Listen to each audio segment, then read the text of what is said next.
YouTube. We are definitely at the moment into the good weather spell, and it was as I thought. Once we had a couple of weeks of weather, good weather, then that'll be it. Phone will be ringing, people will be ringing up for work, and that's what's happened. So hopefully you're all getting booked up now and you're all nice and busy.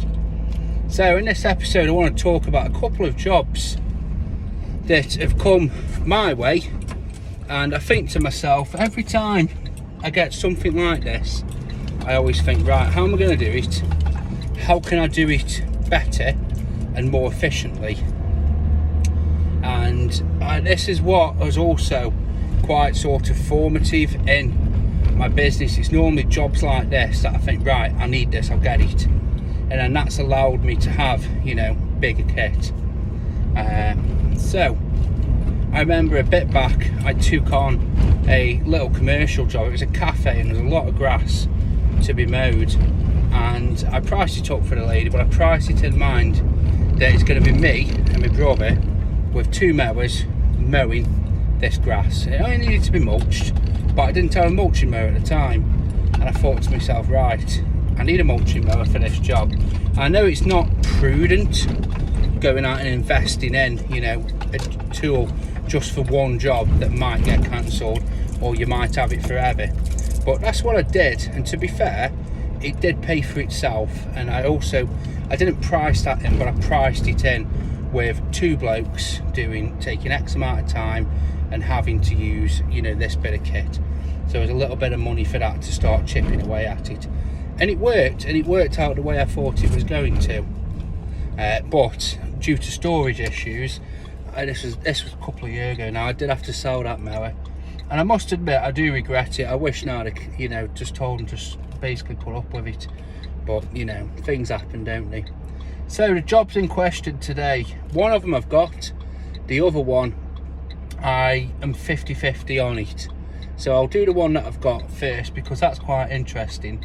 And like anything, there's going to be a way that I want to get about doing this.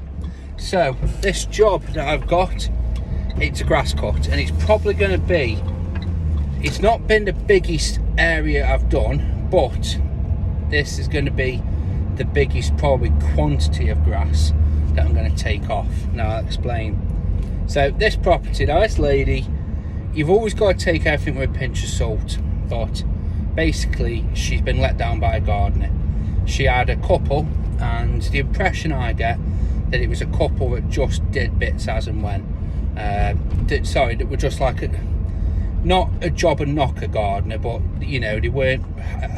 I don't know, I'm just guessing. The impression I got, and from what she said, that these two they're just basically, they do it in the spare time, whatever. No harm in that. But basically they did it for her, she was happy with them, and then they started where they were unreliable. Sometimes they'd come, sometimes they couldn't during the season. But then at the start of the season, she was ringing them up and they were saying, yeah, I'll be there next week. And basically it never ended up happening. And she's been left with, as a result, a massively overgrown garden. And I do feel sorry for her. And, that's me looking at what I think it is. But you never know, she could be a nightmare. She could have, she could just use people every single year to get on top of the garden. You just don't know, and I've experienced all of this. But I genuinely do take job by job, case by case, and if I think to myself, no, there's warning signs here, then I will do sort of, I wouldn't do the job anyway. But I'm convinced it is what it is, or it's what I think it is anyway. So the size of the area is about 1/4 of an acre, and in the middle of this 1/4 of an acre is a big house. And it's just the grass, so I'd say parts of it are mowable. I'd say about 20% of it is mowable. So I'm on about here, like mower on number, do still mowers go up to 8? So say if they go up to 8, my mower will be on like number 5 or number 6, and then it'd be dropped down to like its finishing cut. So I reckon I can do 20% of the area, probably the side of the drive, the middle of the drive, the different areas. I reckon I can do 20% of it with my push mower. You know, probably taking a couple of bites at it, and then just basically let the mower do the work, get it bagged, and then, you know, got off on my ways. Now the rest of it, unfortunately, is very, very long. I'd say in places it's a couple of foot high. It's very thick, it's very overgrown. Some parts of it, it's super thick. Some parts is quite thin, but it's tall, but it's all overgrown. As I said, it's a first cut, and by what she said, that they're a bit unreliable. So what her words are, you just don't know. It could be her, you know, it could be her just saying it, but it does need doing. It really, really does need doing. And she said that basically it's getting it down and all that, and I can see that as well. And she's got a lady that does, you know, it's like a friend, so I'm going through this lady, so that's fine. So she did have a quote, and she had a quote off another gardening company for £300. So that'll give you a sort of a base idea on what it is size wise and also cost wise. So I've been quoted 300 quid, and this company have basically they've given a quote, and then they've then rung her up to tell it that actually they're not going to be able to do the work. So I don't know why. Maybe they've, you know, bitten off more than they can chew. I don't know, but like I said, it is going to be a big job. Whoever does it, whichever way you do it, it's a big job. I think because it needs to be collected as well. She doesn't want it just mulched. I think whatever it is, it's going to be a big job for whatever kit you've got. It's going to be a big job. So I put my price in. It's more than £300, not much more, but it's more. And how I'm thinking about going about it, right, I've got a plan. So I'm going to try and do a couple of things with this job. One, it's a big job. One, it's interesting. She's happy for me to film it. So, and I've also got on demo the new FSA 200. So there's a tool company nearby that they're willing to let me have stuff on demo and do a video on it, and then just sort of tag them in it. So that's fine. So what my plan is to get this FSA 200. So this is the new commercial spec sort of, you know, bull handle brush cutter. My plan is to get that and then use that. The customer's happy for me to plug into their electric. So basically I'm just gonna sort of, you know, cycle through the batteries and basically just get it thrashed down with this. And it's going to be an interesting one because, like I said, there's a lot of grass. Probably going to get a helper to do it. And like I said, trim, rake, and then probably the final mow once it's got down to where it needs to be. And that's it really. That's going to be the job. She did ask me about could I do it over a couple of visits, you know, take it down so far and then come back and then take it down the rest of the way. And you know, normally that's a bit of a bad sign. I'm thinking, well, you know, I just explain the cost. I say it's not going to be, because it's so tall, you need to get it off if you trim it, you know. Yeah, so we'll see, and it'll be an interesting job as well.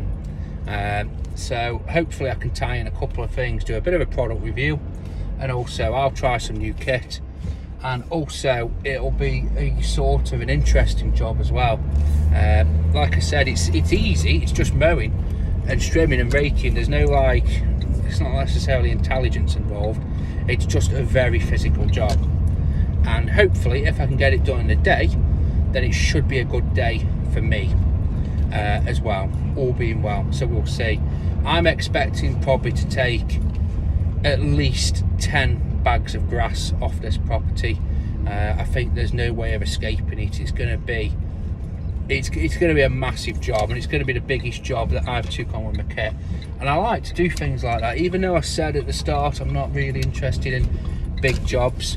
I don't mind stuff like that because you know, I'd do that, but I wouldn't do an equal size area of weeding or, you know, shrubs or anything like that.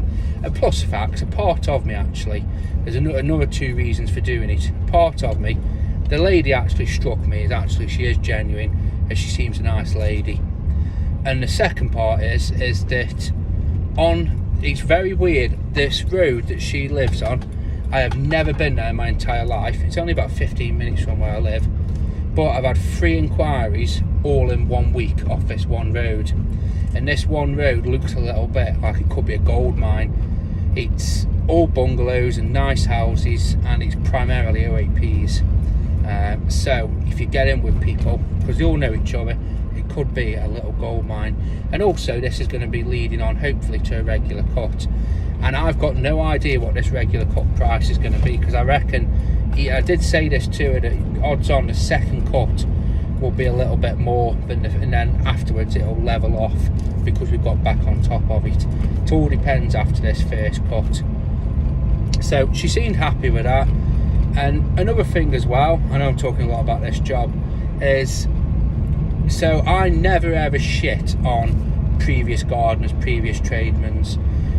People moan and they say, I've seen some shockers, I've seen some decking jobs that have been awful and stuff like that, or even bad gardeners in the past, and I'll always say, well look, it's not up to me to basically talk about it, and it isn't. I don't want it. I don't want to have an opinion and then to know my opinion. It's not up to me. But she did. What I am going to say is use your professional gardener status to your advantage. Tell them. So if I said to her the price, I said, Lucas, it's going to be, a little bit more than what the previous blokes were charging you. I says, but I says I will be here. I says also the regular VAT price is going to be more than what the previous couple were charging you. I says, but this is my livelihood, this is my business. I says, you essentially to me are a bread and butter customer. I says, and I value good customers like yourself, so I will be here on time. She says, oh well, I've got my tool, my mower. I says, no, I said, I've got everything I need. You're paying now for a professional gardener. It's not being big-headed, it's stating the obvious, it's stating the facts. So tell them, you're not being big-headed, you're not being thingy. Look at me. You're standing by your business and you're telling them, hey, you're getting professional gardener, you're getting professional service, you're getting professional expertise here. So use that to your ability. Tell people, because they might not understand. They might think that all gardeners are the same people, the same species, but we aren't. There's a vast difference, I think, between professional and non-professional. So that's going to be one video, and the next one, now I reckon it's 50-50 on whether I've got this next job, and I'll be honest with you. So power washing for me, I've always felt like I'm not charging enough for it. So this season I thought to myself, right, the pricing structure. So how I price it is I look at everything. I look at the work that's involved, the time that's involved. There's no point having an easy job, but if you're power washing all day and you forget to put money, fuel money on. So I look at all the little intricacies. I look at it all in one, and then I get a price in my head. But this time round, my pricing has been stuck from a couple of years ago, and I'm actively telling myself, right, look at everything, look at all the little details, and also put a little bit more on every single job. Not ridiculous, because we're not here to fleece people, but I am here to do a good job and keep doing a good job, and I can't do that by charging pennies. So every job I've been doing, I've been putting a little bit more on them, and also really looking at the details. So this job that's coming up, again, it's on that same road for that lady. So I am keen on trying to break into it, because you imagine all on one road, it could be quite a little gold mine up there. So this job, it's a bungalow, but there is so much power washing that needs doing. It's going to be probably the biggest area and also the most expensive power washing job I've ever charged for. It's going to be big, and there's lots that needs. It's not just the flats, it's the walls, it's the tops of the walls, the other side of the wall. She's got like an ornamental wall with like the balustrade, the little rails in between. All them that need doing, the steps, the front of the steps. There's lots of stuff there as well. There's lots of ornaments that need to be moved. Now I always try and get the customer to move them, but even then there's a lot. And it's just, as well, it's the area, there's loads of little like nooks and crannies, almost like little areas where you know that it's the size, and it's just loads of little pokey holes. And then she wants down the bottom doing where the what's it called is the summer house. There's just so much. I reckon there's at least a day there, if not more, if I'm being honest with you. And I've noticed just lately the power washing jobs have been getting bigger and bigger and bigger. So I've been thinking about it, and if I get this job, I'm going to book it in a couple of weeks away, probably 3 weeks away from now, or even more. And I'm going to try and get up to a company near to me and get my power washer operated. Now I'm not going to get it operated as in get a new power washer. I'm going to get it checked over, the bare bones of it checked over, but I'm going to get a couple of things added to it. I want to get a pressure gauge added to it. I want to get a buffer tank, because I don't know if you do power washing, but if you put your hose out and you've pulled it back in, you've noticed black marks. It's a vibration in the hose, and you can get something that goes in between that stops that, because there's nothing worse doing like a lovely nice patio and then winding the hose in and seeing the snake line of all things. So again, I want to get that sorted. Probably get another length of high pressure hose, just so I've got that extra bit of room to sort of do it. And yeah, just get the power washer sorted for this season, because what I'm thinking of doing, whether it's now or later, I'm thinking of getting the power washer mounted to a trailer. Probably get another little trailer, probably a little box trailer, only need a tiny one. Get a water tank in there, baffled water tank, so it's not going to roll over on me. Get the power washer in there, and also have room for my little banana cones, my room for my whirl away. Probably get a little bit of room for a bit of sand, even though I won't need to keep that in there.